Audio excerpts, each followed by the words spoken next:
Halo teman-teman, hari ini kita akan membahas satu perusahaan perminyakan yang ternyata valuasi mereka ini cocok banget untuk masuk ke dalam watchlist premium saya ya. Bagus banget ya, ini merupakan perusahaan yang di request oleh teman-teman. Dan saya baru melihat laporan keuangan terbaru daripada perusahaan ini dan saya sangat terkejut karena ya di kuartal pertama tahun 2022 laba mereka besar sekali ya. Bahkan di dalam berita pun dikatakan bahwa mereka mencatatkan laba bersih melesat sampai 1600%. Itu berarti 16 kali lipat. Besar banget ya. Jadi mari kita membahas perusahaan ini, Medco Energi Internasional Tbk, dengan kode emiten MEDC atau kita panggil aja MEDC. Dimulai dari sejarahnya terlebih dahulu ya. Merupakan perusahaan yang bergerak dalam bidang eksplorasi dan produksi minyak dan gas bumi dan kegiatan energi lainnya, pengoboran darat dan lepas pantai, dan investasi langsung dan tidak langsung pada anak perusahaan. Perusahaan ini mulai beroperasi secara komersial pada tanggal 13 Desember 1980 ya. Mereka memiliki anak perusahaan yang banyak banget yang bergerak bukan hanya di bidang perminyakan tapi juga di bidang-bidang seperti pertambangan, lalu energi, pembangkit listrik, dan lain-lain ya. Yuk kita kenalan dengan MEDC ini dari anak perusahaannya, operasi mereka ya. Yang pertama ada migas pastinya. Ini merupakan bisnis inti mereka. ENP Indonesia mengoperasikan 11 blok produksi, 1 blok pengembangan, dan 4 blok eksplorasi yang tersebar di Natuna, Sumatera, Kalimantan, Jawa, dan Sulawesi ya. Lalu ada INP Migas Internasional mendukung pertumbuhan bisnis INP di luar negeri dengan bertambahnya aset dan aktivitas di Thailand, Vietnam, Malaysia, Meksiko, Oman, Libya, Yaman, dan Tanzania. Lalu yang ini ketenaga listrikan ya, yang tadi disebutkan, menjalankan bisnis ketenaga listrikan melalui Medco Power Indonesia (MPI), dan Medco Power Generation Indonesia berpartisipasi pada proyek listrik 35.000 MW untuk Indonesia. Lalu ada tambang tembaga emas melalui PT Aman Mineral Nusa Tenggara. Perseroan mengoperasikan tambang tembaga dan emas di Pulau Sumbawa, Nusa Tenggara. Lalu ada juga distribusi dan perdagangan gas. Perseroan melalui PT Medco Gas Indonesia mengoperasikan stasiun kompresi dengan 3 kompresor gas utama dan 10 fasilitas pipa di Gunung Megang, Sumatera Selatan ya. Dan itulah bisnis yang dijalankan oleh MEDC ini. Jadi lengkap banget ya. Saya lumayan tertarik dengan yang ketenaga listrikan karena ada banyak banget yang mereka tekuni. Bahkan diantaranya ada yang mini hydro ya. Sejak 2011, Medco Power memulai mengembangkan bisnis baru pembangkit listrik bertenaga mini hydro melalui 2 proyek yang berlokasi di Cianjur dengan kapasitas pembangkitan masing-masing 9 MW ya, dan juga masih banyak banget di sini. Ya, dari ini juga yang bergerak di bidang pembangkit LTPB. Lalu ada Rio juga. Nah, jadi ada banyak banget sih. So, untuk prospek daripada MEDC ini saya bisa mengerti kenapa ini sangat menarik ya. Cuman saya pernah mengabaikan MEDC ini karena mereka mencatatkan kerugian dari 2019 sampai 2020 ya. Bangkit kembali pada 2021 masih belum cukup besar, tapi tahun 2022 mereka bangkitnya kuat banget ya. Mereka otomatis saya pantau nanti hari Senin juga sih ya, karena PR-nya sangat menarik.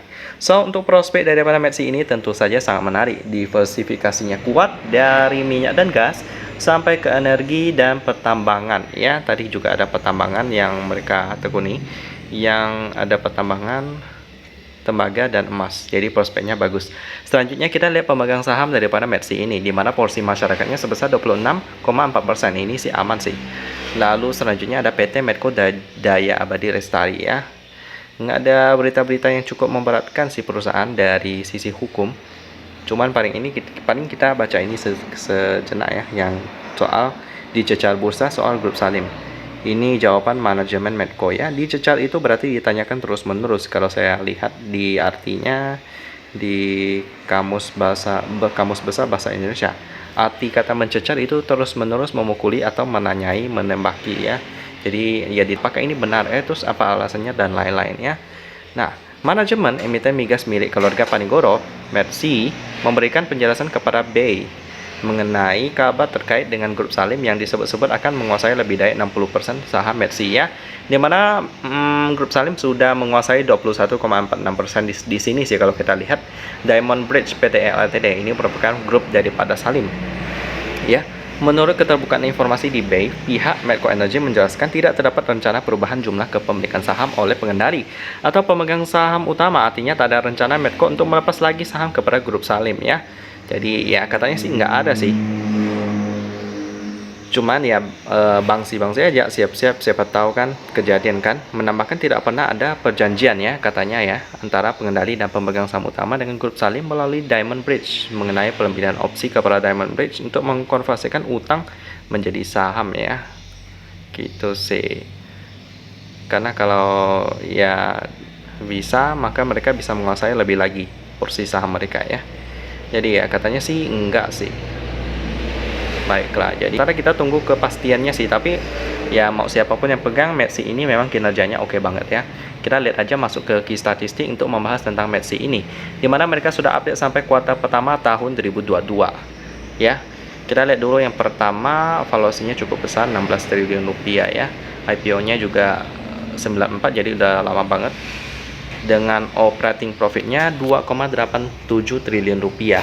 Dengan net profit 1,29 triliun rupiah. Ini berarti operating profitnya lebih besar, which is nice. Penjualan minyak dan gasnya sangat lancar, bahkan pertambangan emasnya juga bagus, sampai energinya juga bagus, sampai bisa menghasilkan profit yang sedemikian besar, sampai bisa menghasilkan PR-nya 3,16 kali ya. Nice banget.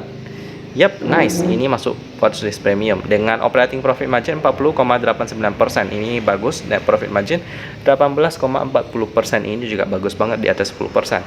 Dengan kurang rasio 101%. Ini pas banget bisa bayar hutang jangka pendek ya.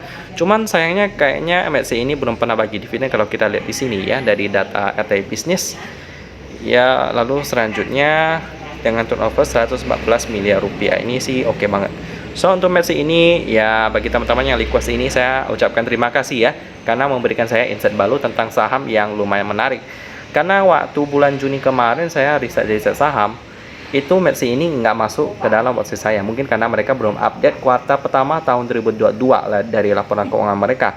Tapi akhirnya pas teman mention tentang saham ini, akhirnya saya melihat wow, kuartal pertama tahun 2022 dengan earning per share annualnya di annualize di tahun kan langsung dibikin kuartal keempat, maka kuartal pertamanya 51 langsung kali 4 jadilah 206 earning per share-nya, dan itu tinggi banget dan akhirnya menghasilkan per 3,16. Sangat menarik. Jadi ya terima kasih. Jadi ini masih oke banget karena saya sendiri memasukkannya ke dalam watch malahannya ini. Yep. Jadi itu aja pembahasan tentang Metsi, produsen minyak dan gas yang juga mendiversifikasikan usahanya masuk ke pembangkit listrik dan juga pertambangan dan lain-lain yang cukup menarik. Dan kita ketemu lagi di video selanjutnya.